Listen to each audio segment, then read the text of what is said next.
Train एक slow rhythmic धड़कन की तरह चल रही थी। मैं खिड़की के पास बैठा था, डायरी हाथ में थी, कुछ इंस्पिरेशन ढूंढ रहा था। मेरा नाम आरव है और मैं एक राइटर बनने का सपना देखता हूं। ट्रेन मेरी पसंदीदा जगह है सोचने के लिए। हर गुजरता लैंडस्केप एक नई कहानी है। एक छोटे स्टेशन पर एक लड़की अंदर आई, सितार केस कंधे पर लटका हुआ था। हमारी आंखें एक पल के लिए मिली जो हमेशा के लिए लगा। वह मेरे सामने बैठ गई। उसकी प्रेजेंस चुपचाप मैग्नेटिक थी। उसका नाम मुझे जल्द ही पता चलेगा, सना था। वह खिड़की से बाहर देख रही थी, अपनी ही दुनिया में खोई हुई थी।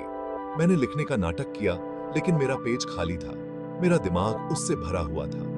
उसकी खामोशी में एक धुन थी, उसकी प्रेजेंस में एक फैमिलियरिटी थी। मैंने एक लड़की के बारे में एक क्लंजी लाइन लिखी, जिसके हाथों में सितार और आंखों में सपने थे। उसने देखा, मुस्कुराई और समझदारी से सिर हिलाया। ट्रेन आगे बढ़ी, हमें एक अनलिखे चैप्टर में ले जा रही थी। हमारे बीच अनकहे शब्द, शांत क्यूरियोसिटी और कुछ नया की शुरुआत। कभी-कभी एक कहानी, एक नजर और एक साझा खिड़की से शुरू होती है। हवा पॉसिबिलिटी से भरी हुई थी और इस तरह हमारी जर्नी शुरू हुई। घंटों बाद ट्रेन एक हलचल भरे स्टेशन पर रुकी। सना चाय के लिए बाहर निकली, अपने आसपास की अराजकता के साथ शांति को मिला रही थी। मैं देख रहा था, बोलने की हिम्मत की विश कर रहा था। अचानक उसका बैग फिसल गया। उसकी चीजें प्लेटफॉर्म पर बिखर गई। बिना सोचे मैं मदद करने के लिए कूद गया। उसके सामान को इकट्ठा करते हुए हमारे हाथ टकराए।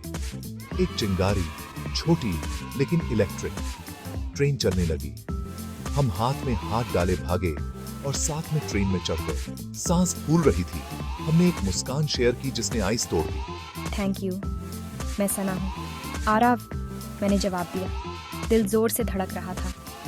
वह छोटी सी मिसहैप हमारी पहली असली बातचीत बन गई। ऑकवर्डनेस पिघल गई, उसकी जगह हंसी और रिलीफ ने ले ली। कभी कभी कनेक्शन सबसे छोटे कामों में मिलता है। ट्रेन हमें आगे ले जा रही थी, लेकिन अब हम अजनबी नहीं थे। एक सिंपल जेस्चर ने सब कुछ बदल दिया था। जर्नी हल्की लगने लगी। हमारी कहानी सच में शुरू हो चुकी थी। अपनी सीटों पर वापस आने के बाद बातचीत आसानी से बहने लगी। तो तुम क्या लिखते हो? कहानियां? मैंने कबूल किया। अपने शब्दों से दिलों को छूने की उम्मीद कर रहा था। मैंने एक नॉवेल लिखने का अपना सपना शेयर किया। उसने सुना, इनकरेज किया। मैं गाना चाहती हूँ, मेरा सितार मेरी आवाज़ है। उसने म्यूज़िक को इमोशन के रूप में बताया। अपनी दादी के लेसन परफॉर्म करने के अपने सपने के बारे में बताया। हमने पुराने गानों, पोएट्री और अव्यावहारिक सपनों का पीछा करने के साहस पर बॉन्ड किया। एक दूसरे में हमें दुर्लभ समझ मिली। कोई एक्सप्लेनेशन की ज़रूरत नहीं थी। जैसे ही सूरज ढला, हमने अपने डर शेयर किए। मेरे खाली पेज, उसका स्टेज फ्राइट। वल्नरेबिलिटी ने एक गहरा कनेक्शन बनाया।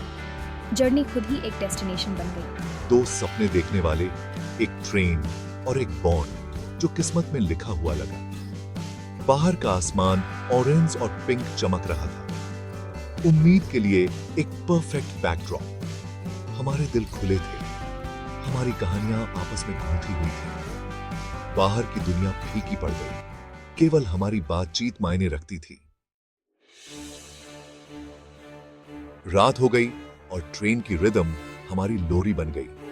हमने म्यूजिक और खामोशी, शब्द और नजरें शेयर की। अचानक ट्रेन एक धुंधले अनजाने स्टेशन पर रुकी।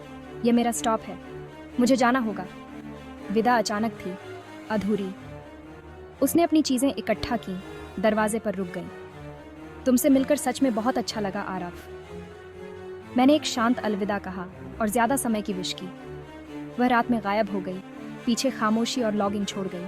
कुछ कहानियां आपके तैयार होने से पहले ही खत्म हो जाती हैं। ट्रेन आगे बढ़ गई, लेकिन मेरा एक हिस्सा उस स्टेशन पर रह गया। हमारा चैप्टर बंद हो गया था, लेकिन कहानी अधूरी लग रही थी। मैंने अंधेरे को देखा, एक और शुरुआत की उम्मीद कर रहा था। अंधेरे को बैरिकेड। मेरे सामने वाली सीट खाली थी। लेकिन उसकी प्रेजेंस बनी हुई थी। मेरी डायरी जो कभी खाली थी, अब उसके बारे में शब्दों से भरी हुई थी। जर्नी ने अपना जादू खो दिया, उसकी जगह शांत दर्द ने ले ली। महीने बीत गए, मैं एक नए शहर चला गया, अपने लिखने के सपने का पीछा करते हुए। मैंने आर्टिकल्स लिखे, अपना नॉवेल शुरू किया, लेकिन ट्रेन जर्नी की यादें मुझे सताती रहीं। मैंने सना को ढूंढा, लेकिन वह भीड़ में एक भूत थी। कोई लास्ट नेम नहीं, कोई ट्रेस नहीं। फिर भी वह मेरी म्यूज बन गई। मेरे नॉवेल का मेन कैरेक्टर एक म्यूजिशियन जिसकी आंखों में सपने थे। मेरी कहानियां हमारे एनकाउंटर की गूंज थी। चांस मीटिंग, मिस्ड कनेक्शन, उम्मीद। मैंने अपनी कहानी बार बार लिखी, एक बेहतर एंडिंग की चाहत में। उसकी याद हर शब्द के पीछे की धुन थी। मुझे उम्मीद थी कि एक दिन हमारे रास्ते फिर से मिलेंगे। जर्नी ने मुझे बदल दिया था। कुछ एनकाउंटर आपको कभी नहीं छोड़ते, वे आपकी आर्ट का दिल बन जाते हैं। 1 साल बाद मेरा novel the train window publish हुआ। यह रीडर्स के साथ कनेक्ट हुआ, सपनों और दिल टूटने को कैप्चर करते हुए। मुझे एक बड़े लिटरेरी और म्यूजिक फेस्टिवल में इनवाइट किया गया था। बैक स्टेज मैंने एक जानी पहचानी सितार की धुन सुनी। स्टेज की ओर खींचा गया, मैंने उसे देखा। सना रेडिएंट और कॉन्फिडेंट हमारा गाना बजा रही थी। धुन अब पूरी हो चुकी थी, लॉगिंग और उम्मीद से भरी हुई थी। उसका म्यूजिक हमारी कहानी बता रहा था और मैं मंत्रमुग्ध था। परफॉर्मेंस खत्म हुई, तालियों की गड़गड़ाहट गूंज उठी। हमारी आंखें मिली, रिकॉग्निशन, सरप्राइज और कुछ और। इतने समय बाद हमारी दुनियाएं फिर से टकराई। 1 साल की दूरी एक ही नजर में गायब हो गई। हम अब सिर्फ यादें नहीं थे, हमारी कहानी ने अपना अगला चैप्टर ढूंढ लिया। एक नई शुरुआत के लिए स्टेज तैयार था। कभी कभी जिंदगी आपको दूसरा मौका देती है।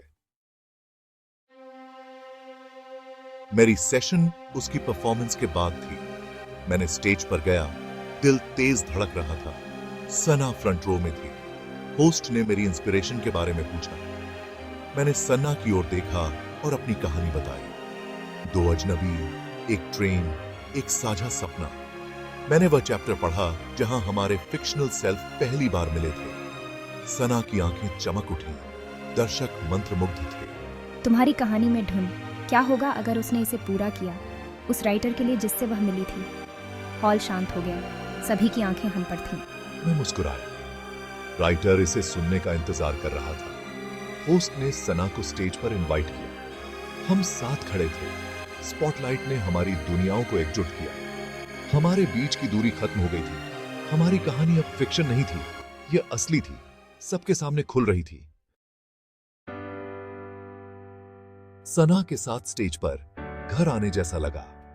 होस्ट ने उसे हमारी धुन बजाने के लिए कहा। उसने शुरू किया और मैंने अपनी किताब से लाइंस बोली। शब्द और म्यूजिक मिल गए, पूरे हुए सपनों का एक ड्यूएट। परफॉर्मेंस कच्ची, ईमानदार और गहरी पर्सनल थी। दर्शक तालियों की गड़गड़ाहट से गूंज उठे, लेकिन हम एक दूसरे में खोए हुए थे। हमारी जर्नी को अपनी मंजिल मिल चुकी थी। अधूरी सिम्फनी आखिरकार पूरी हो चुकी थी। बाद में तारों के नीचे हम साथ चले। तो तुमने हमारी कहानी लिखी। मुझे लिखना पड़ा। यह सबसे अच्छी कहानी थी जिसे मैं जानता था। अगले चैप्टर में क्या होता है मिस्टर राइटर? हम अपने जीवन का म्यूजिक एक साथ बनाते हैं। हमारी लव स्टोरी अभी शुरू हो रही है।